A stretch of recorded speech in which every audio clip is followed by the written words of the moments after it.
the end there. Glorious, Director Glorious, and Armin, where are you? I'm ready. Head of Fango Studios and producer of Tragedy Girls.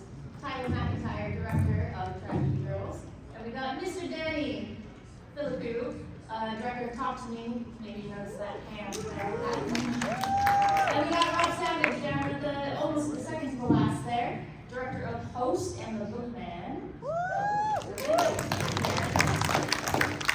Alright, so we're talking about contemporary horror, so I'm curious, what have you guys been most excited for in the horror space in the last 10 years? Who wants to take it first? I mean, Talk to Me was fucking rad. Thank you. Good. I mean, I don't know you, but I mean, seeing something like that really blew me away. I don't know, talking. Hey, I mean, I think people are taking cool risks within the genre and doing something new. That honestly, to a filmmaker, I was like, yeah, right. Why did I not think of this? This is such a good idea. But then, you know, you did something new and different with it. Yeah. I think that what's awesome about contemporary horror is the way that some directors are coming up now. That there is a cool DIY thing where you can be discovered and from just being online. And so many of the new horror directors have come from making stuff online. So it's just more accessible to more people, which is, I don't know, I think that's really cool. Yeah, totally. There's like, you know, even things like I don't know, this is probably 10 years ago now, but like the Battery, you know, like where it's like, you know, movies that are like feature length, first made for like $6,000 to $10,000, and like the barrier of entry has kind of dropped, and you see a lot of cool voices from that way. I was really excited to see what would come after the pandemic. I mean, the pandemic absolutely sucks, but horror is so reactive for whatever's going on. So I, deep in the pandemic, wondering, you know, what is this going to do to the horror scene? And what we've seen come out of it, films like Host or like the new liminal horror movement that we're seeing come out of it. Like, it's been fascinating to see kind of how we as filmmakers reflexively act to like the trauma of what happened. Oh my god, this is me asking a question. So how did Host get made? So, was it like a solo original, or did you make it yourself? It was like a prank that I played on with my friends. Like I was just like getting really bored and getting drunk with like all my friends on Zoom every night doing board games. Yeah. And like before the pandemic, I'd been hearing like weird noises in my attic above my bedroom. I was like living alone, and I would find like things moved around the house, or like candy wrappers that like I hadn't bought. And I'd be like telling my friends about this, and I'd be too like chicken shit to go up there and like check if there was an axe murder. And then I like got COVID, and the world shut down, and I was locked in there with maybe like an axe murderer living above me. So I checked it out, and it was like empty. There was nobody there. But I was like, oh shit, well maybe I can like prank my friends. Maybe I can get them to go on a Zoom call with me, and I'll like film it. But then the moment where I like peek into the attic, I'll just like switch to this found footage movie Rec, which that's like a scene where somebody goes in an attic and like gets eaten by a zombie child. So I was like, if I can convince my friends in just a second that I'd be eaten by a zombie child, that would be funny, and that's like, that'll kill a day. So I like put this thing together, and I rigged this like thing on my laptop where I could be on a Zoom call on my phone, and then slot it in front of my laptop and press play on Rec. And I just filmed this silly prank and put it online, and everyone, like, because nobody had seen Rec really outside of the horror community, everyone was like, how did you do that? The effects were so fucking cool. But like, and they all kind of assumed that it was this like ploy to try and get a movie, to try and get a feature made. So I was like, yeah, of course, we've got a feature made, like, here's the money. And like everyone was offering us money because it looked like nothing was going to be able to shoot that year at all. You know, it was like weird like studios offering like millions of dollars to like do a big version of this. But the thing is, like, we wanted to get this movie out like tomorrow. We wanted to get this movie out like a matter of months, as fast as we could.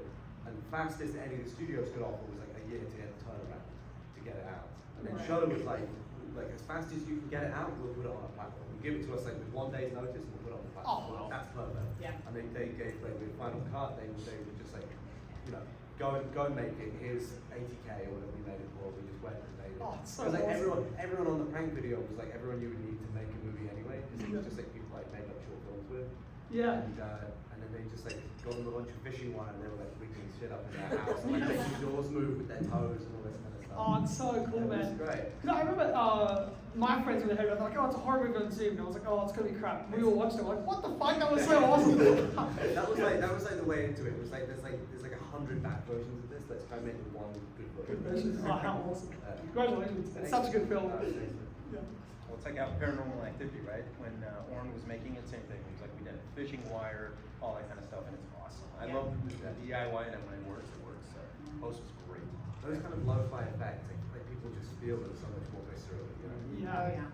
You had to go like extreme DIY though, because it was during the pandemic, and you basically had the actors shooting it themselves, right? Like you set the equipment and stuff, kind of had to direct, and they had to do a lot of things themselves. We did. I mean, I didn't leave my house. I got to direct the whole thing in my dressing gown, which was great. But like,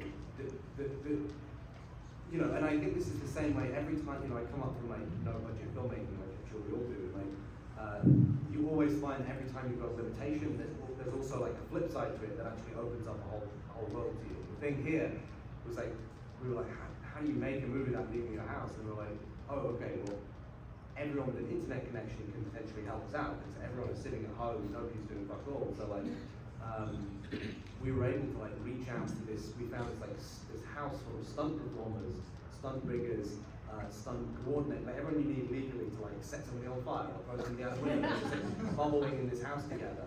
And they all seem to like vaguely fit the dimensions of our cast. So we just like send them a bunch of costumes. They performed all these songs for us, and like I've still never met most of them because they were like on the other side of the country. They were just like sending us footage, or I was on Zoom directing them, and it kind of like, and we had people all over the world doing VFX on the movie, and it just kind of like opened up this whole world of filmmaking. I love that. If you're like, I need to legally set someone on fire, or I was like, I know that. I got it. Remember to tag me. So Rebecca, you were saying you were very excited to see what was going to come out of the pandemic. What are some other trends you guys have noticed in horror? I mean, the slasher obviously is having a huge renaissance right now. Do you want to speak on kind of trends and what you're And planning? it actually was kind of surprising. So when you look at kind of horror in a historical sense, usually following any type of major national tragedy, shit's gonna get hyper violent. So like if you look right after Vietnam, that's when we have some of the most violent films we've ever seen in America. That's when we get like The Last House of the Left and Texas Chainsaw Massacre. We see the same thing happen again post 9/11, where we immediately are Saw, Hostel, you know, the reboots of The Hills Have Eyes and things like that. So I, from a film theory perspective, was going, oh shit's gonna get real dark right afterward. And it hasn't. We've almost swung in a different direction towards what I will likely call popcorn horror. Stuff like Totally Killer, which was just on Amazon, or you know, It's a Wonderful Night, where they are these ones that are horror, but that they have this lightness to them, that there is a fun to them, that they, the industry, especially studios, hate when you use the comedy word with horror, like horror comedy makes, you never can tell the horror comedy. It makes studio execs die inside.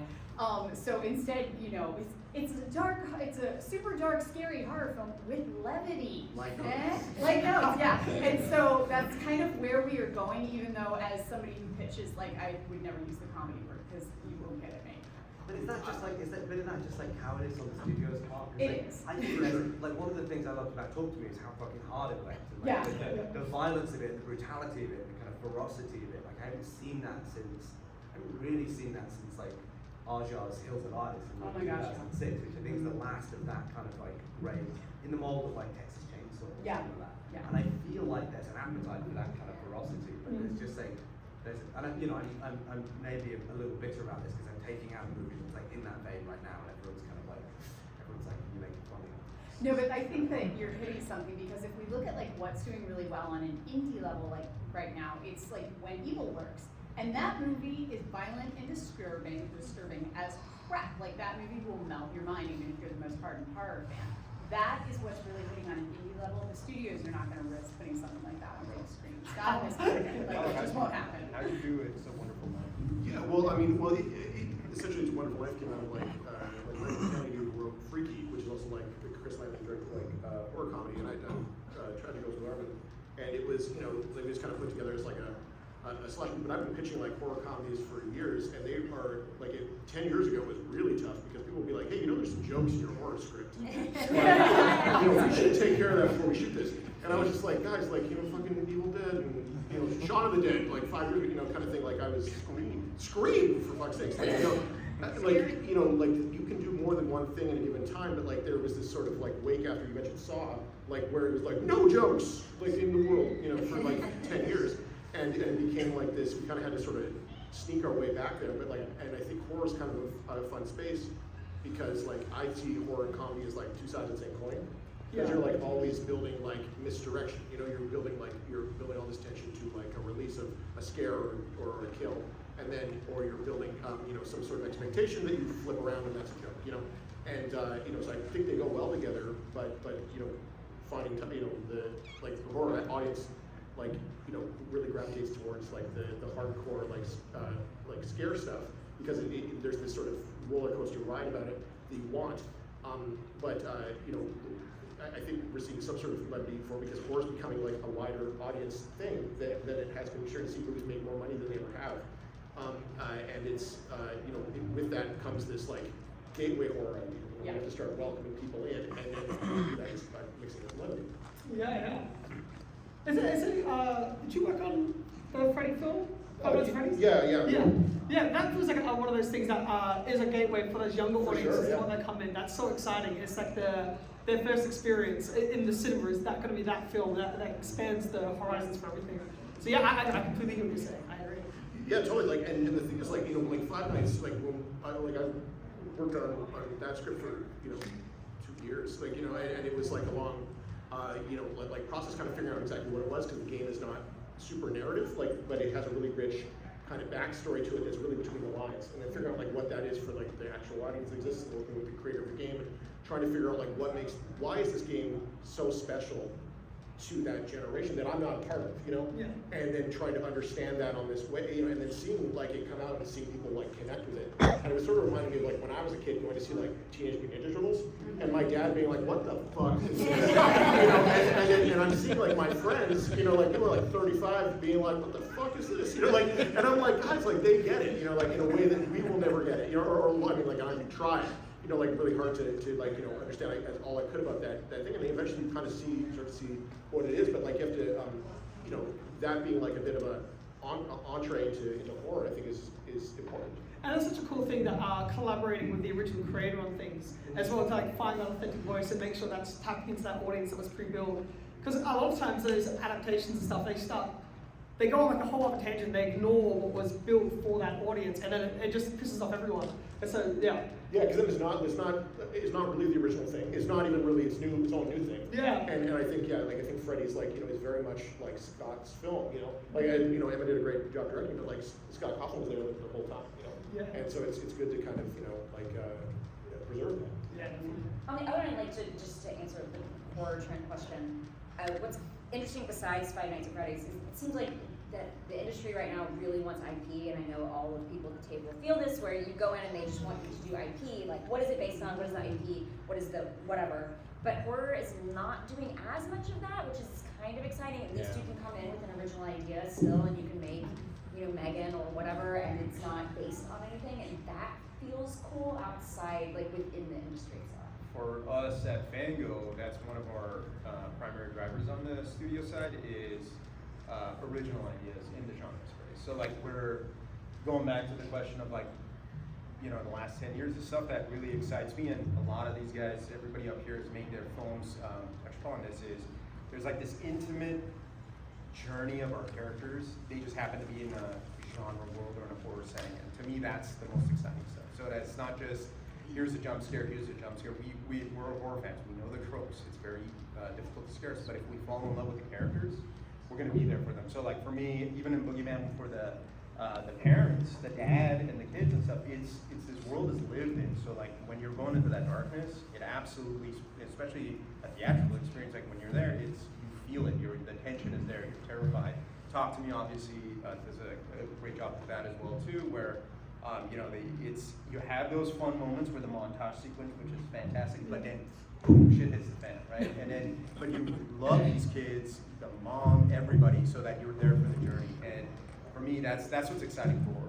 I think that ties into the point about humor as well. Like one of the biggest kind of like tools to really fuck up an audience is to have characters who are genuinely funny and genuinely like kind of hanging out and have like you know, have a good vibe and then kill it. I think that's what works so well with the kind of like eyeball we see, and you talk to me and like what we're trying to do at host is like you just want to like enjoy hanging out with these characters. It's like it's funny, but it's not comedy. It's funny because like these people are funny, and it's like real funny, not movie funny. Yeah, it's like character based comedy. And they can get hurt, and I think that's the key. Like Stephen King's, like there's this whole thing going on. I don't know what it was, but they were like, oh, like I think it was a Terrifier 3 or something. They were saying like, oh, kid gets killed.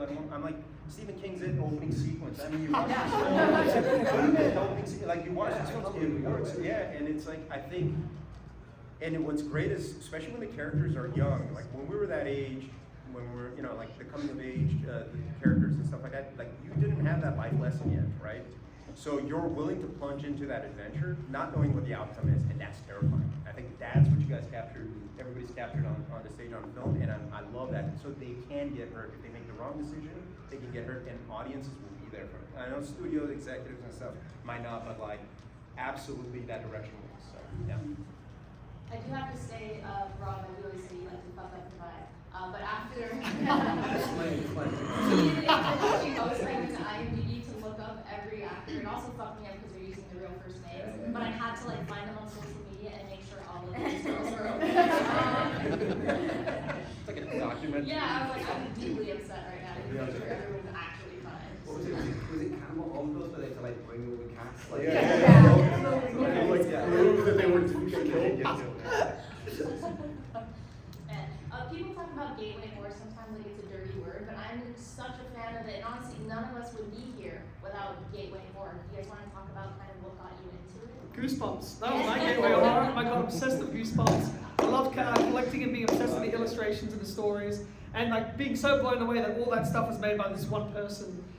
Yeah, fell in love with that as a kid and obsessed over it. And so that was definitely my in. That was the first time I was like, oh, like a writer or a director, like really realizing what film could be and creativity could be was all through those books. So yeah, gateway horror is the coolest thing Night ever. of the Living Dummy, man. Yeah. Yeah. Slappy. Yeah, Slappy good. Yeah, When it's- you go back and watch it. When Loads I of was, bombs. yeah, those definitely Christopher Pike books as well were huge for me, and there was a whole kind of swath of those. I have a peanut allergy, and when I was a kid, what they did for peanut allergy is they would make you eat by yourself. So I ate by myself. I'm not kidding. It's gotten better now. Okay, I ate by myself in a room off the office of my elementary school every day, and I just binged books. And so it was all of those horror books from the late 80s, 90s that just they fed me every day. So yeah, it's the whole reason I'm here. That and Are You Afraid of the Dark? When they threw the thing in the fire and then it goes. Yeah. Did movies- anyone ever watch Erie, Indiana? Oh, love Erie. Oh my gosh. Do you know how many of us have tried to read it? It has, like, I could name at least 5 people. Let's try again. I know, it doesn't get done. I don't know what the deal is. God damn it, I'm missing out. I don't know what the hell that is. Oh my gosh. Joe Dante? It was Joe Dante and Nick Yeah. Garris did some episodes. Yeah, it and was like yeah, like it's sort of an anthology thing. Yeah. Right. It was like X-Monsters all sponsored set in like one town. like one Yeah. book. Oh, hell yeah. Like Okay. Twilight Zone for kids, but you're Yeah, following yeah. the one Yeah. protagonist. Yeah. The kid Yeah. from Hocus Pocus. Yeah. And it's like this, it's not like a bit harder than Goosebumps as well. Yeah. Yes. Totally. Yeah. Well, yeah, and like I mean, I used to watch like with my grandpa the original Twilight Zone, like on VHS, and those were like I couldn't like process how scary some of those things were. You know, like it was just like like there's that really famous one that's like about this Burgess Meredith who's like a guy who can't read and or so a guy who's really obsessed with reading and everyone in his life really wants to stop him from reading, and then he's like so he decides like fuck everyone, and he works at a bank, so he like buys a book and like he like defies everyone, like goes into the safe and like is reading this book on his lunch hour, and an atomic bomb goes off outside and kills everybody, and then he like walks outside and everyone's dead, everyone's life is dead, his mom, his wife's dead, his boss is dead, all his coworkers are dead, and then he finds like a library. And he's like, oh, it's paradise. And he's like, gets all these books he wants to read, and then he like leans over and his glasses fall off, and they break, and then he just kind of comes out, and it's just man is just left devastated. And I'm just like, what the fuck is this? You know, like, and it was just like so haunting and ironic, and like, my 7-year-old brain couldn't process it. I don't know if it lasts. I think it's the day Yeah. that I was Yeah, it's so like- fucked because you're just like, oh my god, this is terrible. Anyway, do yourself a favor. My favorite is to tell you. Never be sponsored by contact lenses. I grew up when kids shit was really dark. So like Dark Crystal, Labyrinth, Return to Oz, these were not called horror, but they're like yeah, they're for children, and they're just the darkest fucking fantasy you've ever seen, and people are dying and stuck in mazes and shit, and I think that really set me off.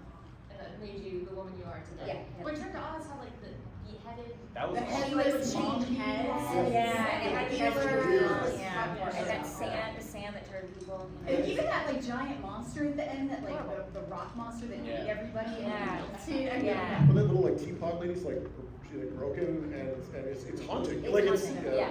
Walter Murch directed that. yeah, like the greatest editor of all time directed that movie. What's the film with the Ewoks, but it has that giant monster in that it? is the Ewok Adventure. That's fucking Dark scary. shit. That thing in the cage scared the shit It's out a of me. messed up. That's got like the giant spider monster Yes. at the end. Yeah, Yes, that's you pretty pull messed from up. everything, but also the scary stories books.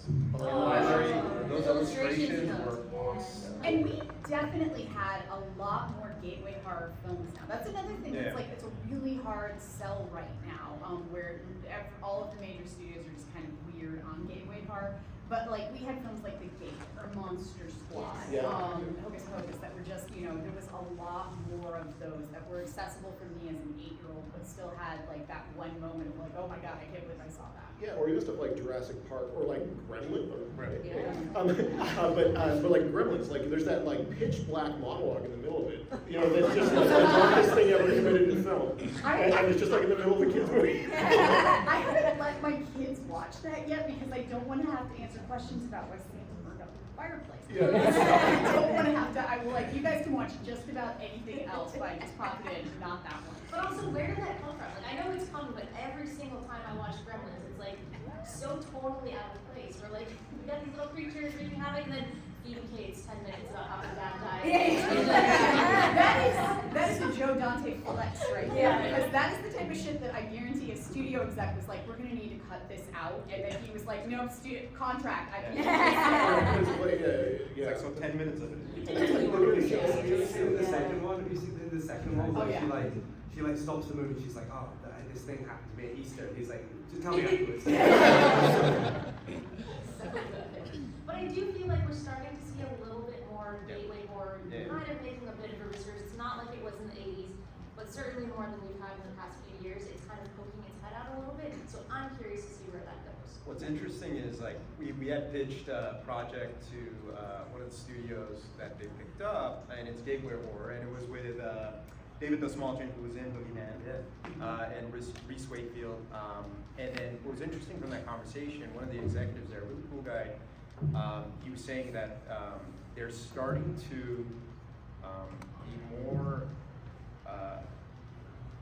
open to first-time filmmakers in this space with like pretty decent budgets. I mean, you're seeing budgets that are under 20, over 10, first-time filmmakers, and then they're coming in with like a body of short, and then in the shorts there's some gateway horror, there's like, you know, just like really good piece of work, and then we're able to from there at least pitch these projects, and some get set up, some don't. Who knows if it's actually going to get made? But like, there's more interest coming in that space.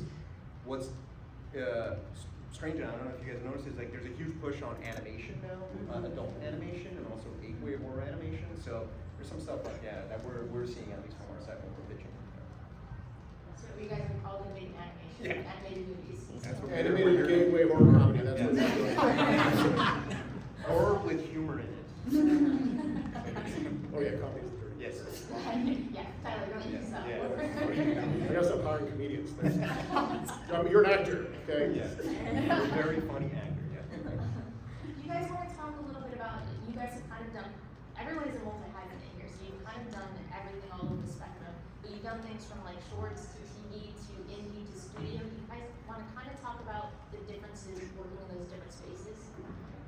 I think you have to be a multi-hyphenate in this industry now. Like, I had this dream of what filmmaking was, where like I would come in and I would like sneeze a script at somebody, and then they would give me like $15 million to make a movie, and I would buy my Porsche, and that's how this was supposed to go down. And that's just not really how the industry works. That I think that most of us have discovered that at some I love my point. Porsche. So, you know, even like when I was coming up, you know, seeing the people that I was working with at Blumhouse, who were all like, Mike Flanagan was there editing, and he was editing while also trying to get Absentia off the ground, while also script doctoring scripts, and it was just, everybody was doing a lot of everything because you kind of have to. But at the same time, when you do get to that like boots on the ground, I'm gonna start making my first few features point. Like, I've been my own script super more times than I can count, and I can do that shit now. So it's like, I feel comfy with it. So it's like, it helps you as you go because you learn how all of filmmaking works, so it makes you stronger even when you're just acting as director. Well, yeah, I know that for us, even just being on film sets and going on as work experience and not getting paid, but just being able to go on a set and see how it's run was so pivotal. And then like we started off doing YouTube videos and we would edit all our own stuff. So even when we were shooting Talk to Me, we were on set editing as we were shooting in between lunch breaks and when we would go home, just to make sure that we'd got everything. We didn't want to be in a spot where we go into the edit suite and realize we didn't have what we needed to put the film or the scenes together. So that came from being really hands-on and doing a whole bunch of different things. And we would crew with the sound department or the grip department and edit and shoot our own YouTube videos. And all that stuff just helps and builds your experience. So when you've got a feature film up, all that experience just helps you put the film together. Yeah, totally. Like when you're on your way, if you start making your own stuff like on a small scale, when you scale that up, there's more people that come to help you, but you still kind of keep those skills. Like I mean, I was an editor for a long time to kind of support myself when I was writing things and trying to get my first feature as a director off the ground. But like as a result, I still have a pretty significant either knowledge of post in a way that you may or may not know, because people come in from all different angles. Like people come from like all different backgrounds, and so depending on your specialization. But if you're kind of a I think a lot of multi-hyphenates come from like making things on smaller scales, and then when you scale it up, they're still kind of able to apply those skills. And it just is filmmaking is just problem solving a lot of the time. Pretty applicable. What was awesome is on Tragedy Girls, so we made that film. Tyler was the director, and we had our DP Pavel Pogorowski shot the film. What was great is on that set, I watched them working with our Martin Penzo, our editor, but because Tyler has a background in editing, every day we went on set, I could see like they were already cutting the film in their head as they're working on it. And we were fortunate that, given that his background and also we had a great editor on the film to work together, they spoke the same languages. We had an editor on set that was cutting, just like Danny, you guys did. We were cutting as we were shooting the film. And what allowed us is get any notes, any continuity, any connective tissue, anything we needed, or if the movie needed to breathe a little bit more vista shots, we had a second camera sitting there. We were there, we could do that because there's no coming back. We don't have studio money, right? So it was great. But watching him work with the editor and the director, both sides of the brain, just triggered, it was great. So yeah. Tyler, you shot It's a Wonderful Life insanely fast, but you kind of tried to Oh, I get wish I your would shot It's a background. Wonderful Life. I'm fired. No, I mean, every time I'm going down that sentence, I'm like, it's all wonderful, don't say life, don't say life. But anyway, yes, Yeah. I got to watch you work on that set, and you're just insanely fast, but you credited your background as an editor with being able to do that shoot so fast. Yeah, you don't have any time. Like that's really the biggest thing. Like it's nice. Like I always find that like like you start off and you're like, hey, we're gonna have this amount of time, and then it's this amount of time, and then you hired the actor, that's this amount of time. Like and then it's just like it gets like. How many days was that? It's embarrassing to say. No, it's 18 days, Wow. which That's is. not embarrassing, that's impressive. Yes. Seems impossible. It's yeah. He's So. having flashbacks. Yeah. Sorry, guys. And as a result, like you just kind of plan. You have to plan things. And you kind of execute things in a way. And I worked very close with my cinematographer. Like even Treasure Girls was quick. It was 22 days. Yeah. And like working with Pavel on that was. Like he does, like Hereditary, and it's like long shoots, but again, like the very specific plans, and so he's used to like, okay, this is what we're kind of getting. You make those plans, and then you kind of, things go wrong, but generally speaking, the plan doesn't change that much, like unless there's like a big problem. And so, but then you're always kind of like trying not to go over because you have 100 people standing around the set, and as soon as something goes wrong, they just start setting piles of money on fire left and right. But yeah, I find editing allows you to kind of at least shoot just the little pieces you need, and gives you a fair amount. So I would encourage anybody who's getting into filmmaking to like start editing their own stuff because it helps you walk on water later on. I think everyone should know how to shoot, edit, produce, at least a little bit if you want to do that. And act. And I don't know how to act at all. Well, time to learn. I think you should have to be in front of a camera at least once if you're going to direct, because I think you're asking people, particularly in horror, to be very vulnerable. Like you are asking them to cry, you're asking them to think about have basically the worst day of their life in front of you. Yeah. And so you should have had to do something. And To know so now it. it's time, Tyler, is cast in my next movie. What actually helped is back in film school, we had a course for directors, producers to take a class at the Strasberg Institute. So we went there for 1 semester and we participated with the actors, how they were doing method acting and stuff, but it was really eye-opening. But yeah, you see the vulnerability and it's, I mean, I commend actors, like I can't even imagine being in that position because like, you're putting everything out on that screen and then depending on the role. So like, yeah, it really helped. I mean, for you guys that look a bit more performance background, you feel like you are like more performance centric, like as directors. Yeah, for sure. I mean, I think I approach everything from. It starts with like character stuff for me. I think I read a script and I read it as a character piece first, and then I kind of come outwards from there because I entered the film industry as an actor for 10 years, and or more, I guess, and learned to be on sets that way. But it's for me what's been so strange about directing is that you're not on set that much as a director. Like I spent so much time. Oh, okay, you're on set, but if you're lucky, you just direct a movie every. Oh, so sure. You mean like of your life? Of your life. Sure. Whereas like, I was like if you're on set, not on set. No, yeah. Well, I've been there too. As an actor, I've been there where I don't see the director also on set. But as an actor, like I just spent my entryway into the film industry was being on a set. That was like, I'd get the job and I'd be on the set, however long. Yeah. And I spent so much time, that was my home, was going to set every day. Like, I knew the rules. And it was funny at some point where I looked around and I realized I would be working with directors who had never walked onto a set before. And that, as a director now, it has been this interesting way.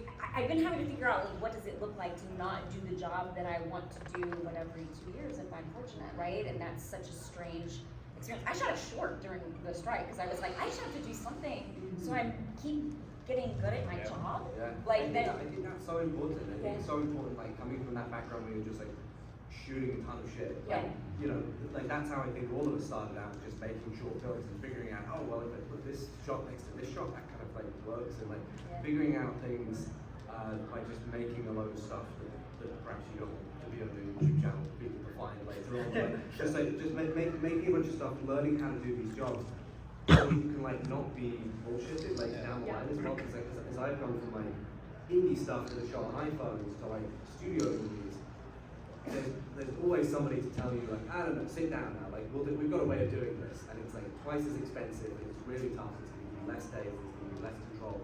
But actually, if you kind of know it enough to give them the kind of reassurance that they can trust you and like take a lot of their shoulders and give it to you. I found it really amazing on Wingman, like just how much of that movie only existed. That was like a 25. I went from doing post which was like 80K to like Wingman was like 25 million, and like that movie only existed in the notebook I carried in my pocket and my head. If I'd been hit by a bus, like, they couldn't have made that movie. And it's just there was this incredible trust placed on me because I was able to go around and kind of like instill trust in all these people who otherwise I think would have just like treated it like any other run-of-the-mill horror and not put that much care and attention into it. How do you guys, as directors up here, a question for me, I'm fascinated, is how do you get yourself ready to go from a film that on a micro budget to several $1 million, and it is a leap, right? So for you, stepping into that shoe, and this is for all the directors up here, what's your process like? When you walk on day one, how prepared are you? Like, how terrifying is it? Like, who do you lean on? Is there a mentor before it starts? Like, what's the process like? I feel like it was the same amount of prep for both. And honestly, mine was like, Glorious was like 700,000. When we went to Elevator Game, that was almost 3 million. Yeah. And the difference was that we just moved a lot slower. I had more people running around that I was like, I know all their names, I don't know what they're doing, but I memorized everybody's names. And I just had a lot more people, and we moved a lot slower. So But before the 700,000 one, like, how did you go into the 700,000? That's what that first. I am so paranoid about being unprepared, like always. So I will go in with like, I run my shot list like football plays with my DP and my AD. Like literally, we are in a room for a week or two beforehand, just running everything like football plays, like how we're gonna move. Is it quicker if we move this way instead? Really just optimizing your day. Yeah. Because you always want to try to get as many shots as you can within that day. And I had always mistakenly assumed that more money meant I would get more shots, and it actually turned out to be the opposite. So yeah. But just, I walk in, I've got my shot list, I've got schematic overheads, I color code my shot list so that I can like look at it and see if I'm getting proper coverage. And then it's also, I usually will do comps where I've had the DP and my gaffer watch comp scenes from movies that I know I'm gonna kind of reference on set. And so yeah, it's a lot of over prep because things will always go wrong on set, but I wanna try to mitigate them as much as possible beforehand. I know that one big thing for me is just working out the blocking before coming on set, especially if we've got a scene with multiple actors. There were like scenes in Talk to Me where there's like 8 actors that are all conversing, and it was just about setting up where they're going to be and how the shots can unfold. It's when you get on set, we're like, we've got 2 days to film the scene. To block it on that day is just the biggest waste of time. So like, we're just going on set to block with just people that were heads of departments. So we had, our cinematographer was there acting, and our production designer was there. Just have bodies there so we can start trying to figure out the blocking of it in the actual location. And then before that, to get Phil really prepared was also just really breaking down every single scene, every single beat with the actors. And then finding, even if it's not like a rehearsal process, it's just finding their personal attachment to each line and each piece of dialogue, and then why I wrote it or how I'm connecting to it, and like giving them the freedom that if like this doesn't feel natural in your mouth, how would you say it? Especially when we're talking to younger actors and you're like an old man, like let them make it a bit more hip, So it's sort of like, well, you're wrong. like compared to like a 13-year-old or something, like all us But yeah, I just aged on this table. yeah, it's just like that collaboration, and then also really picking heads of departments that you look up to and you know are way better than you. So like that's always like I am in awe of my producer Sam, and like all of their creative notes are so incredible. And I'm in awe of my cinematographer because he could pull off shots that I could never do by myself. It's just finding people that you really look up to and that you build a team that you know is going to support you and that you trust. And that are there not for money, they're there for passion. Yeah, so I really like what you said about like rehearsal. Like I like to do like kind of a light kind of rehearsal, even if you're just kind of around a table reading through scenes, kind of even out of context, just to feel it out. Yeah. Like I find even doing like a day or two of that makes so much difference when you get to those scenes later on, and it allows people to ask questions that you don't have time to answer later, and people can really get in front. Like, and it doesn't need to be like the full-on like weeks of like play or like Richard Linklater type rehearsal. Like you can do a lot of damage just like going through it a few times, doing a table read, that sort of stuff, and figuring out the blocking is also like so much time, because you can't like once you have 10 people in a room trying to figure out where they're going to stand. It's awful. It's awful, and people think that it's like, well, then where are we free to move as actors? And it's like because like crews move from like TV to film a lot, and there's a lot of like, oh, we dressed this location we've never been to, go in, actors acted out, and we figure out where shots are going to be. That approach happens in television a lot, but you can't really do that in film because you want things to be more compositional, and you're looking to tell the story more visually. You can't reuse the same language over and over again. And so like really established TV, if you're a day player on like a really established television show, that's the way that they're done, is like you go in and the actors figure out the blocking in a shot.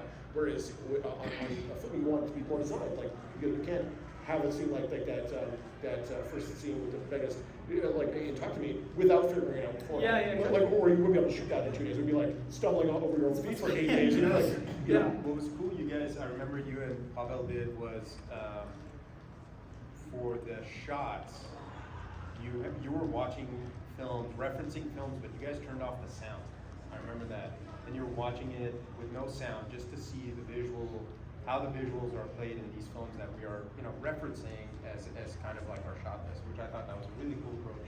Yeah, it's something that came from like editing too, because realizing that like, oh, like the final cut of the scene has 4 shots in it, but they shot 8 shots. And we were like, what if they just didn't shoot those? Could we have gotten much better material, And then trying to make some of those decisions beforehand so you can leave yourself some options, but you're not throwing away time, It also seems like, and this is what I kind of love about these young directors, is that, I said that not to you. Is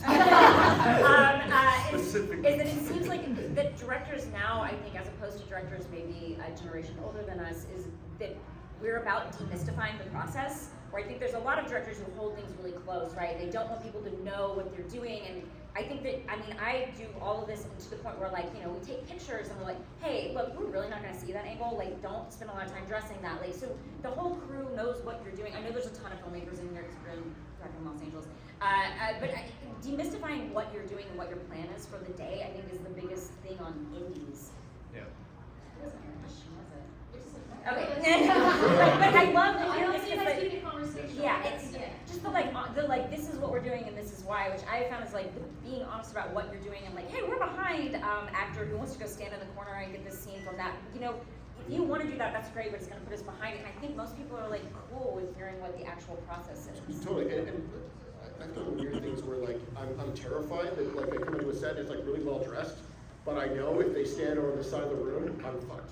Yes. So I need to like, so I've done things where I've like taken furniture out of half a set to like stand over there so they know they have to stand on the other side. It works. Rob, what's your process like? Like going from I think I learned mostly from TV, because I did about 6-7 years of TV in the UK, and that's very you know, it's very writer driven. The director kind of comes in, you're a safe pair of hands, and you walk. You know, like when I was starting, it wasn't a TV show that I was kicking off or I was establishing a look. It was like a middle block, so it was episodes like 3, 4, 5 or something like that. So you're walking in and you've got this big overlord, the writer, the showrunner, who's like, you know, he's the one, he or she's the person who's overseeing the vision. And then you've got the actors who's this, you know, I was like 24 when I started doing TV, so it's like, who's this kid that's showing and telling me about this character that I maybe played for 3 seasons. So the thing that I found is like, everyone is so stressed out, they really want you to give them a reason to just like trust you, so they can go and like stress about other things. So my thing was like, I'm just gonna, whatever shitty TV show it is, I'm gonna make sure that in any room that I'm in, I'm the person who knows the most about everything. I'm gonna know every line of the script, I'm gonna know every character motivation, I'm gonna know every nuance and syllable of this. I'm gonna have thought about this more than the actor who's just showing up and being like, what am I shooting today? You know, and I think, you know, I got left alone so much eventually, like doing TV in that way, where I show up and have just this exhaustive prep that people weren't used to, and then they go and stress about, you know, episode 6, 7, 8, and they let me just do my thing. And I really have taken that into, that was the big stress going into Boogeyman, to say, I want to make sure that I don't get bulldozed by the end of this. I want to make sure that I can make a movie that feels like mine in every sense, same as Host, same as my shorts. And it just came from like making sure that I answer like everything, even like questions that nobody would ever ask. On that, like, what was it working on like something that's like Stephen King? You know, I mean, like that's like a pretty big, you know, like I mean, you know, I mean, I don't know if it's, yeah, I mean, like that was Stephen King short, right? Yeah. Like, what was like doing, because that, you know, is still such a big, you know, character. It's just trying not to think about stuff like that. I mean, he was really chill about it. We kind of like checked in with him throughout the process, that we kind of pitched him the skeleton idea of it. So he, you know, because my fear was like making something and then he sees it and he's like, you totally missed the point of my short story. But you know, he liked the way we were. Which he has done. Which he has done, famously. But like, so he liked the way we were kind of extrapolating out from the short story. He read the script. He really liked the script. And he's like, you know, he's had enough of these done before, and he knows what his voice means to filmmakers like us. He knows like how much his approval means. And going into the shoots of Boogeyman, he was doing interviews for his whatever the book he had out at that time, and he was like just like steering the conversation towards Boogeyman, how much he liked his script. He really didn't need to do that. He was like shouting out about us. We were on set, like prepping or like, in the trenches shooting it, and I'd be able to just like really like things were making a good movie. Like let's get energized. And he you know, he knows that. He does it on Twitter all the time. He's like always like shouting out indie horror movies and up and comers, and he really means it well. Yeah, just Late Night with the Devil. He just like Yeah. He's a great movie. It's awesome. Yeah. Right, do you have audience questions? Yes, right here. Yeah, big fan of the original Exorcist, Exorcist 3. What happened with, I shouldn't ask this, I think you guys mentioned you work with Blumhouse. What happened with Exorcist Believer? I didn't see it because I heard it wasn't that great, and I think you guys ever saw the TV series, No Child? I thought that was a good continuation. So I'm going, why did you do this? They always did such a great job with the TV series. I haven't worked with Blumhouse for a really long time, so I definitely can't speak to that, but I can say that just from a hypothetical standpoint, anytime you are approaching an IP, it's a hard thing to begin with, because there is this, we have to give as much love to the original, because there are people who are basically there to rewatch the original. But at the same time, you want to do something else. At the same time, there was probably 17 producers on that. I'm guessing. I have not seen this, but that is, there's a lot that it had to live up to. So I'm guessing that it was a lot of that, kind of the expectation and a lot of cooks in the kitchen. Yeah, I know that we've been approached by a bunch of studios to do remakes of popular IPs, and it's something that I've said I don't want to do. Like, I'm terrified of doing a remake, because the originals are so incredible, and it's such a hard thing to live up to. You always end up pissing off someone. But yeah, it's such a brave thing to do it. So I personally would be too scared.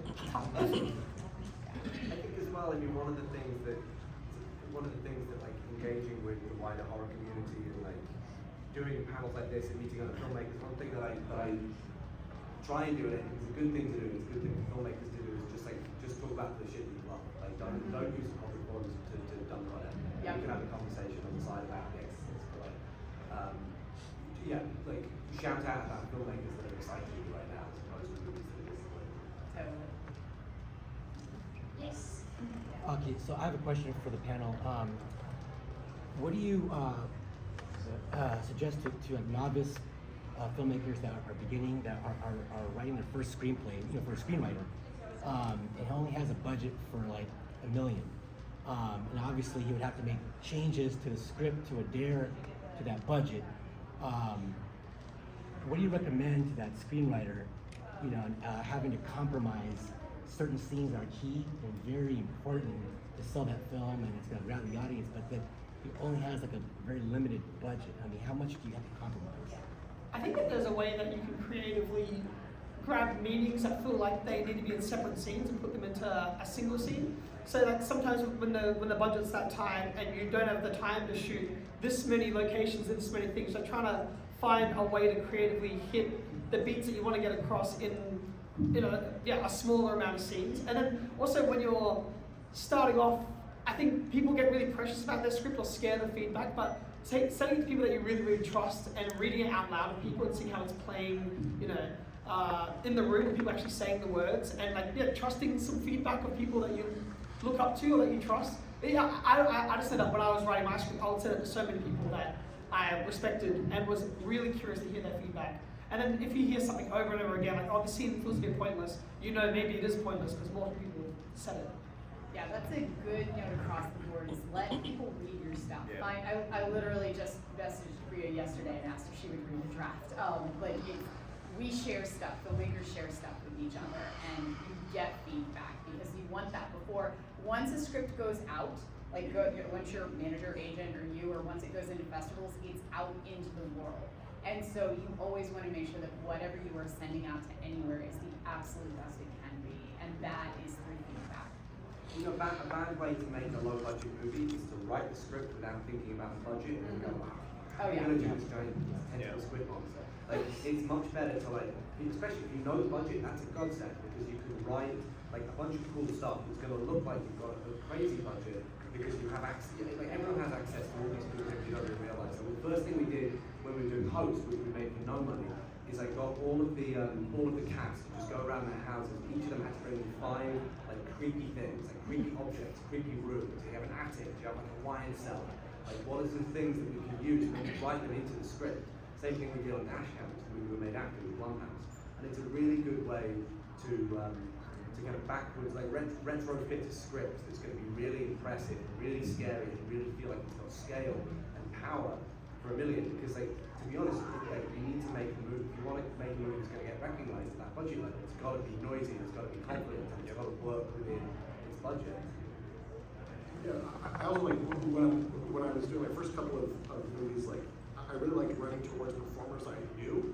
They could fill in, like, not necessarily like the big name roles, but like the other roles that had other things going on in them, and right towards people I knew where where I could put them in a position where they didn't have to like dig deep to find the gold.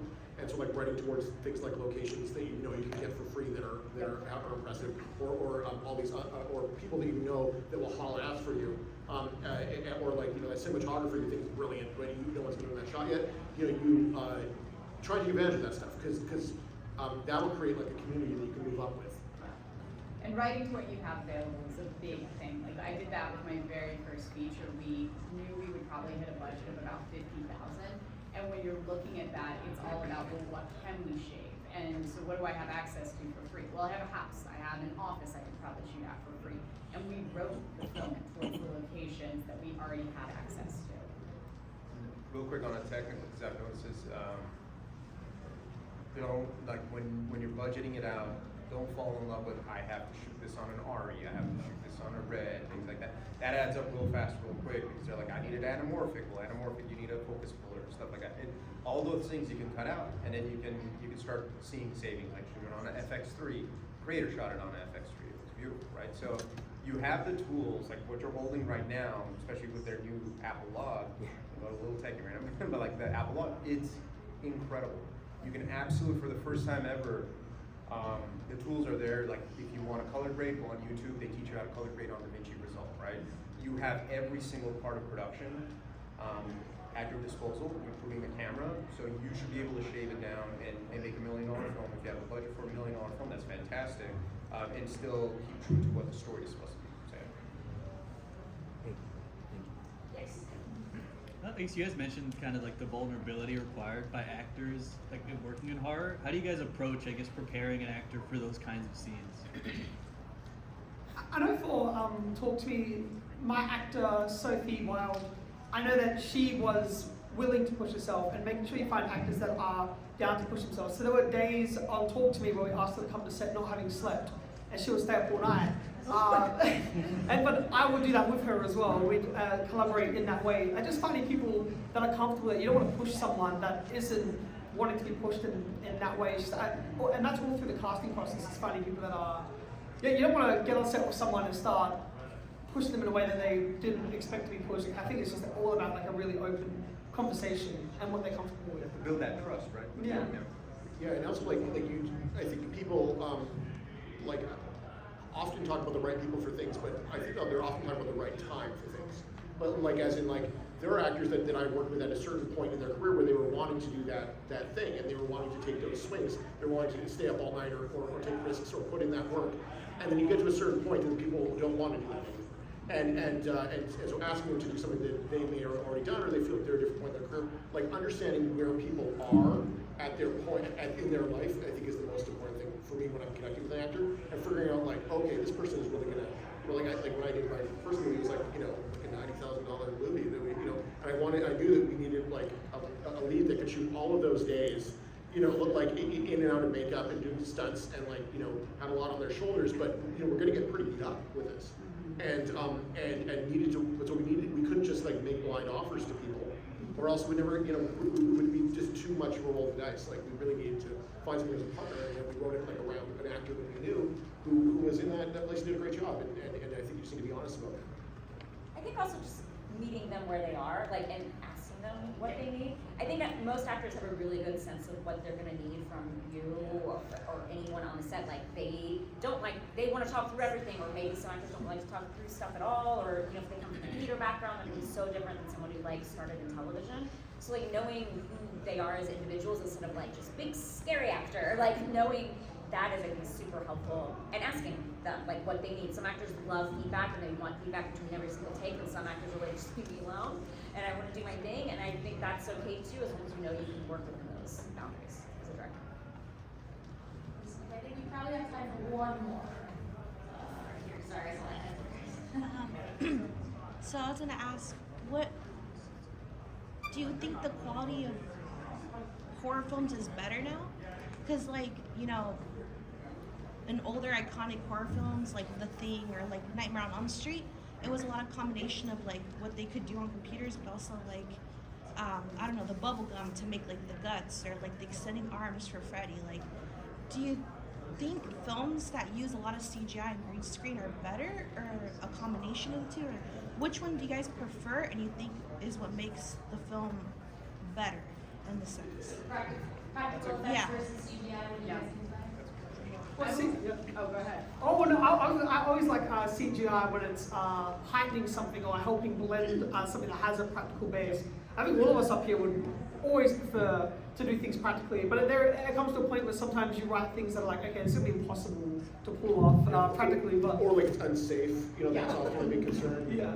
Yeah, and sometimes it is a budgetary thing. Like honestly, like I can build giant monsters more easily than I could do a practical gunshot on set right now. Because gunshots, they're expensive and you have to have more people there and they require a bigger reset and there's a blowback on the set. Now the set has to be redressed every time.